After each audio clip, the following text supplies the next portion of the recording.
As you can see, the minis are enjoying having their hooves all trimmed up.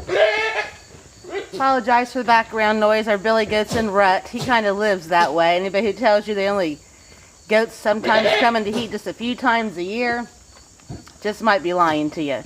I think pygmy goats and Nigerian dwarf goats are supposed to come into heat more often, but it doesn't matter, not niggin. He's always after Pearl.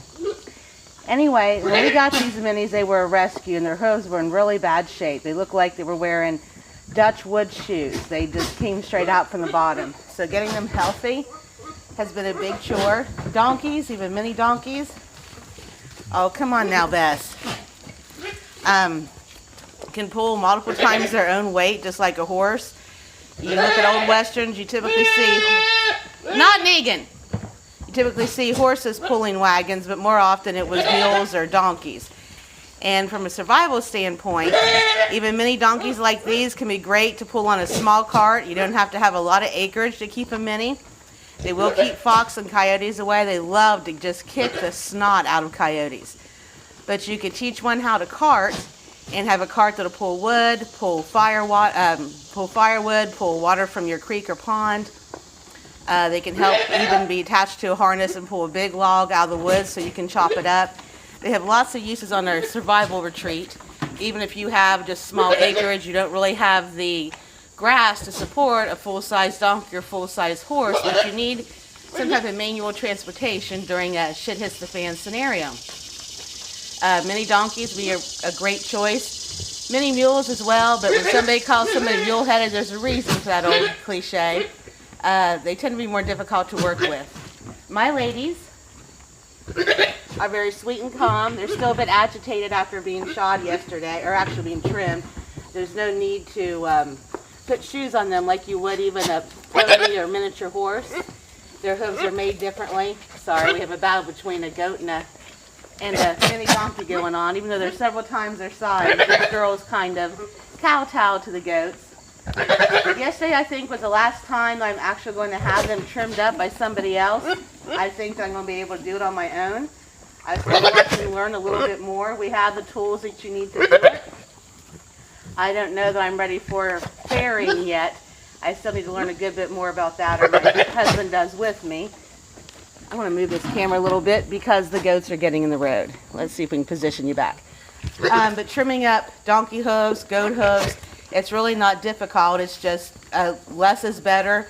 Don't go at it like you're killing snakes. You don't want to get down to the quick or do anything to hurt them. Blossom, one of her front right hoof, I'm going to try to zoom in on it here, if we can, is her worst one.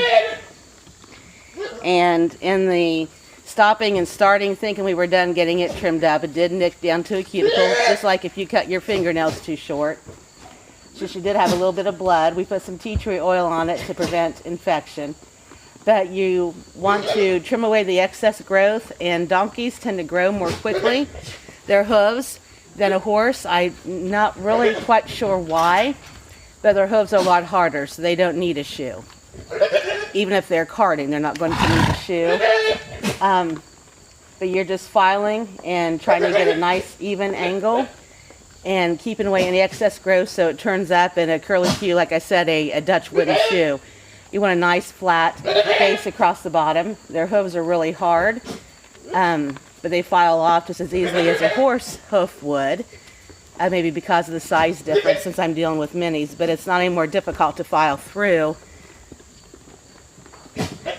See here if I can get Blossom to give me a foot, and I will show you what it looks like underneath. Come on, Blossom.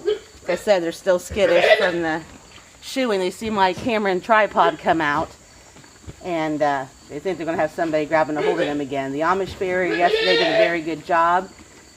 As is typical with a lot of Amish, he was rougher with the animals than what I would have liked. I'm not sure that I'm going to have him back. When Blossom acted up, calming her down was the way that you should go, and he made her more agitated, and they're a bit skittish anyway. Like I said, they were rescues. Hadn't been handled much by humans, and they had rather abusive treatment. Come here, Blossom. Come on. Come here. Come here, pretty girl. Come on. Good girl. Nobody's going to mess with you today. Come here. Come on. Come on, pretty girl. Come here with your mom and me. Okay, let's see if I can get her to give me a foot. Oh, she is not liking that at all. I will do a picture and zoom in to show the difference. You can see from Bess's feet. Bess is a smaller donkey. Her mom that you have more in view here. Hers look more typical and evenly soft. Blossom's will probably never have an exact accurate look to them because they're allowed to grow out way too long. But she doesn't have any problems with walking, no signs of lameness. But when you're going to file on your own, you just want to follow the natural contour. It's, round at the top of the toe area and get it nice and flat in the bottom so they're walking level.